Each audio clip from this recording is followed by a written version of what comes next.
From 1986 to 2003, the county of Greenup, in the state of Kentucky, was terrorized by a winged creature nicknamed Mothman. The creature was blamed for the deaths of 3 young boys in 1986. Unfortunately, during the investigation, all forensic evidence was lost.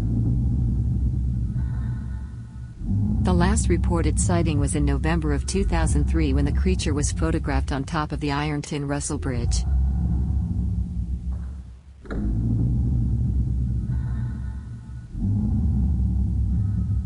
"16 years later, the creature would once again visit the small community of Flatwoods, Kentucky.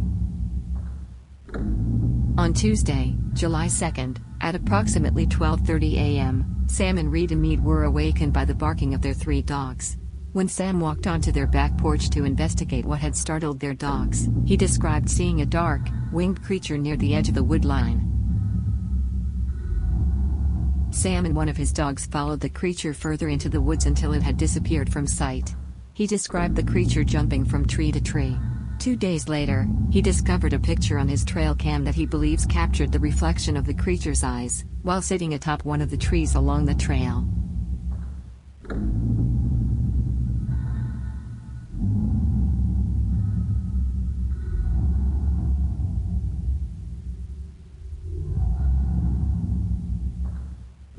This will not be the last time the creature lets its presence be known in this small, peaceful community.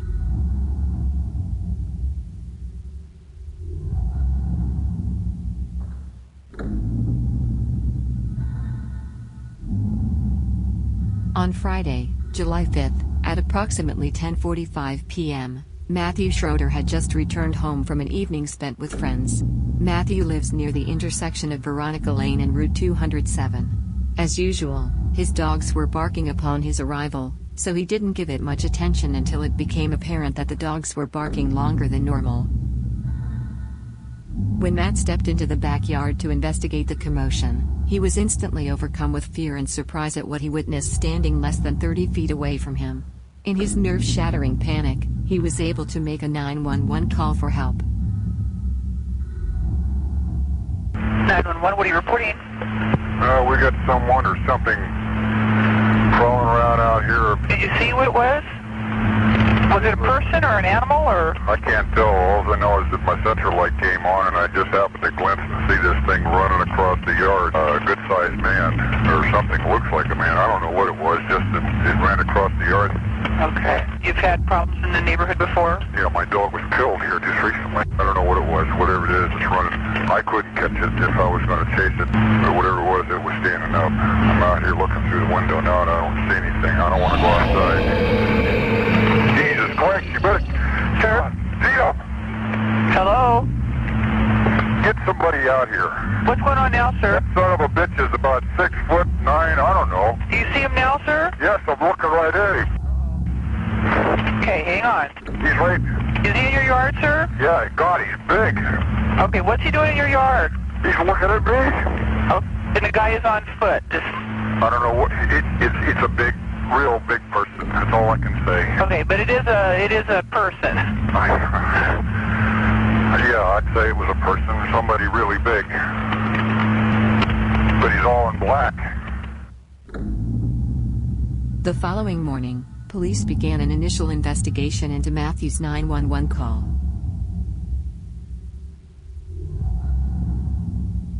Although the incident was taken seriously, police and other investigators were unable to find any clues to substantiate Matthew Schroeder's claim.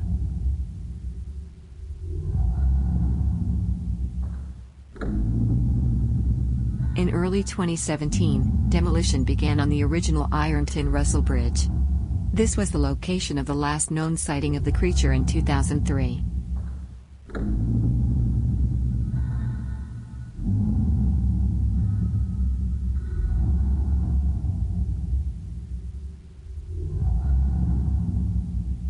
Some people believe that the demolition of the structure familiar with the creature awoken its interest in the surrounding area.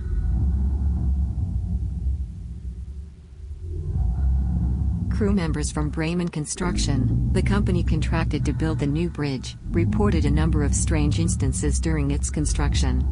One crew member, who requested to remain anonymous, noted that on Tuesday, October the 12th, 2016, he and two other workers were walking the nearly completed span about 3 hours after sundown.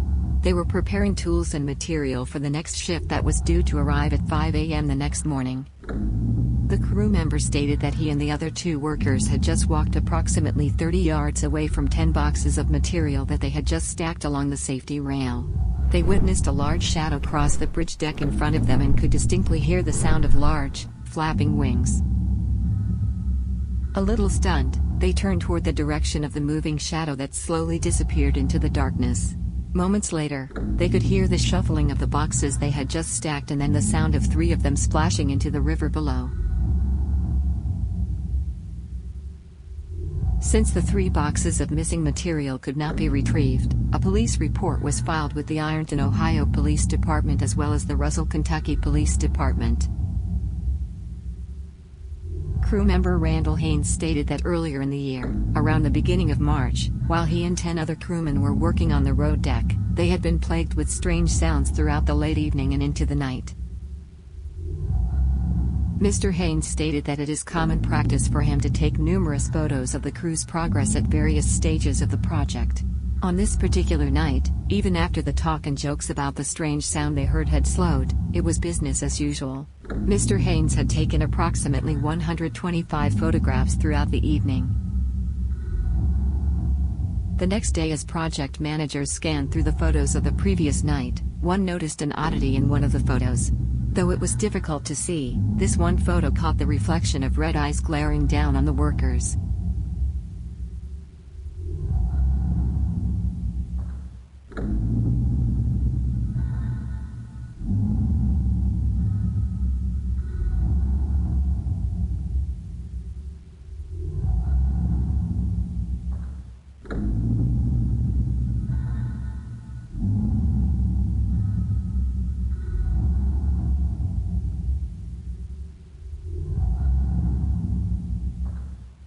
After this incident, no other encounters or sightings were reported by the construction workers.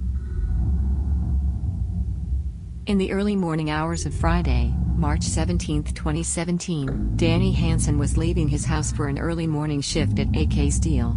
Mr. Hansen requested that we omit the exact location of his residence. As he was walking from his house to his car, he heard something jump from the tree up the street. As he looked up the street to investigate, he saw what he described as red eyes that were reflecting the light from the street light. Just like a cat's eyes would. In the darkness, he could clearly see the silhouette of a creature that stood over 7 feet tall.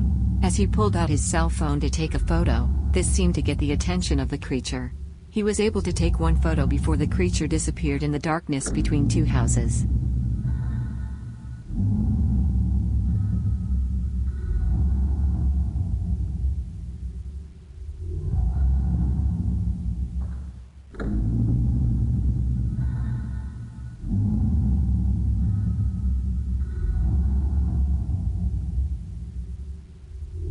Mr. Hansen said that he was numb with fear. He could hear dogs from the next street over barking. He got into his car and drove around the block to the location he figured the creature would have emerged from behind the houses. He could still hear dogs barking, but the creature was nowhere. He made an official statement to the Flatwoods Police Department. Things appeared to quieten down after that. Both the Flatwoods and Russell Police Departments report that other than a few happenings in early and mid-2017, there was nothing out of the ordinary reported to either agency. To date, all of those instances reported in 2017 are still open cases. All remained quiet for the next few years. There were a few fabricated stories reported from time to time, but those claims were easily dismissed by authorities. That was, until October 1, 2022.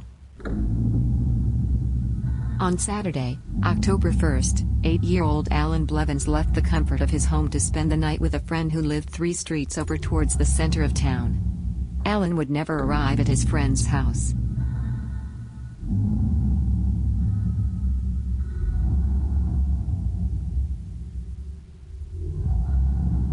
It would be an hour before the parents of Alan's friend would report that Alan had never arrived.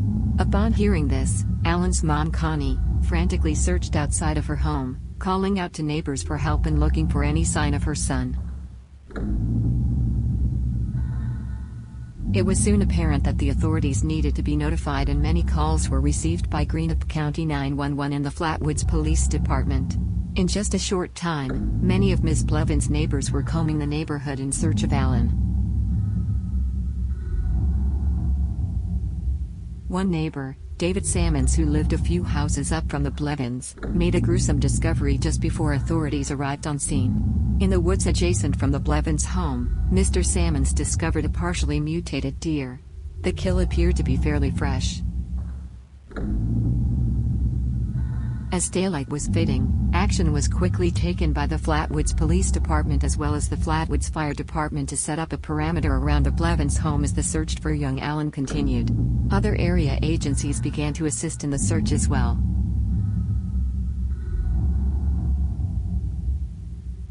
As day turned into night, the city was active with those who were trying to assist in the search for young Alan. One of those who was out to assist was Shauna Owens. At 11:33 p.m., Shauna had an encounter in the parking lot of a local grocery store. She was able to capture the encounter with a still taken with her dash cam.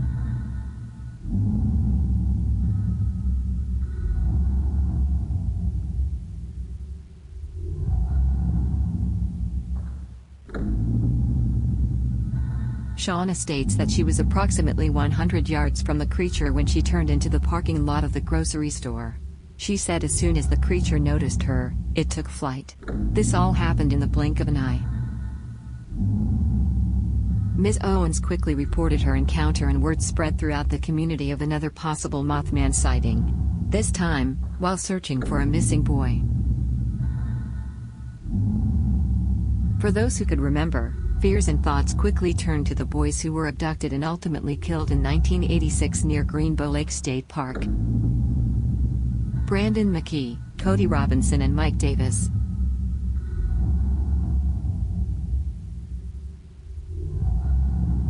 The frantic search for Alan continued throughout the night and into the many days ahead. Hundreds of volunteers assisted in the search, but it'd be another week before any other clues would arise.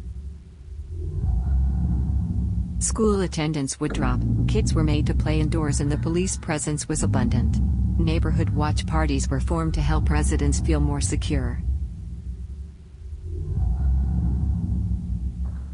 On Monday, October the 10th, Rodney Walters discovered a blood-stained backpack in a wooded area about 2 miles away from the Blevins family neighborhood. The backpack was turned over to authorities and later identified as belonging to Alan.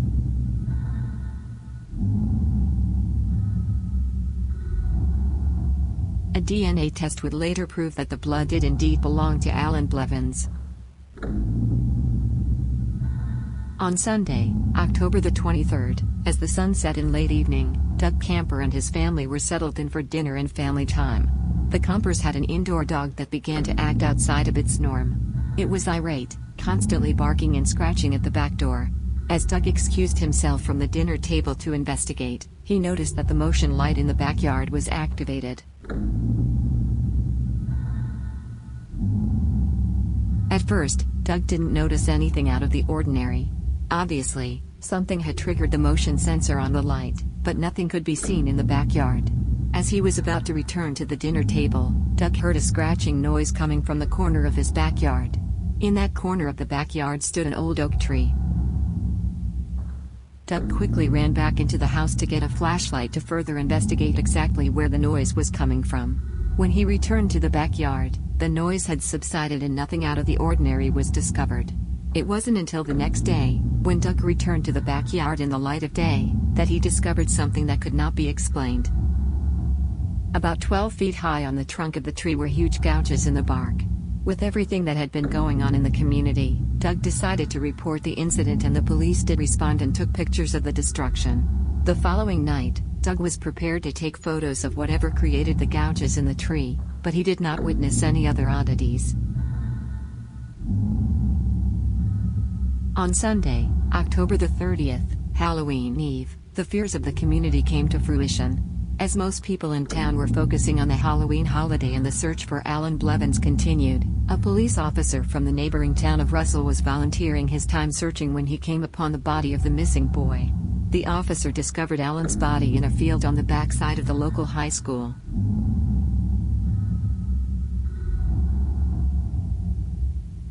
Additional K-9 units were supplied by the Ashland, Kentucky Police Department and the Huntington, West Virginia Police Department to help search for additional clues and evidence. Alan's body was sent to the coroner's office for an autopsy that would be performed by a coroner from the FBI. As the community continues to come to terms with the recent tragedy and the search continues for Alan's killer, the sightings of the winged creature dubbed the Mothman have once again subsided. Nobody really knows if the creature has moved on to another location or if it continues to hide, buying its time for a return visit.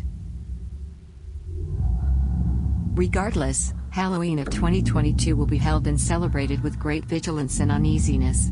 As the children fill the streets and shuffle from door to door, the parents will undoubtedly have one eye on their children and one eye looking towards the sky.